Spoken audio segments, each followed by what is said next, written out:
আজকে কিন্তু আবারও একটা মিনি ব্লগ নিয়ে চলে আসলাম। আমি কিন্তু সকাল সকাল ঘুম থেকে উঠে পড়েছি। তো আমার কিন্তু চান করা হয়ে গেছে, এখন আমি যাবো পুজো দিতে। চলো পুজো দিয়ে এসে তোমাদের সাথে কথা বলছি। পুজো দিয়ে এসে কটা ভাত খেয়ে নিলাম। তো গাইস আমি খাওয়া দাওয়ার পরে একটু ছাদে এসেছিলাম দুটো ভিডিও করার জন্য। তো আমার ভিডিও করা কিন্তু কমপ্লিট হয়ে গেছে, এবার দেবো নিচে, কারণ সন্ধ্যা হয়ে গেছে প্রায়।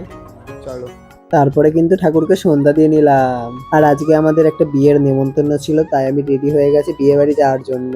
তারপরে আমি আর আমার টিম বিয়ে বাড়িতে পৌঁছে যাই। গিয়ে দেখি সেই রকম একটা লোকজন নেই।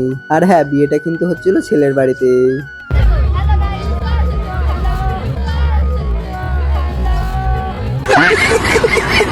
ও হাই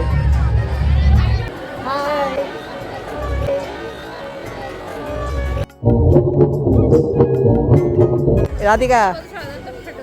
তারপরে আমরা একটু খাওয়া দাওয়া করে নাচতে গেছিলাম। বিয়ে বাড়ি এসে যদি না নাচি তাহলে কি আর ভালো লাগে? বিয়ে বাড়িতে এসে খাওয়ার সঙ্গে সঙ্গে আনন্দ আর নাচ গানা তো রয়েছে।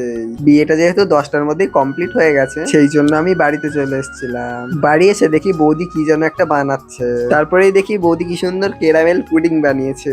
দেখো কালারটা কত সুন্দর এসেছে। তো যাই হোক, পুডিংটা কিন্তু ভালোই হয়েছিল খেতে। তো ব্লগটা এখানেই শেষ করছি। কেমন লাগলো অবশ্যই কমেন্টে জানাবে। তো এখনকার জন্য এটা আবার দেখা হচ্ছে পরের মিনি ব্লগেই। টাটা।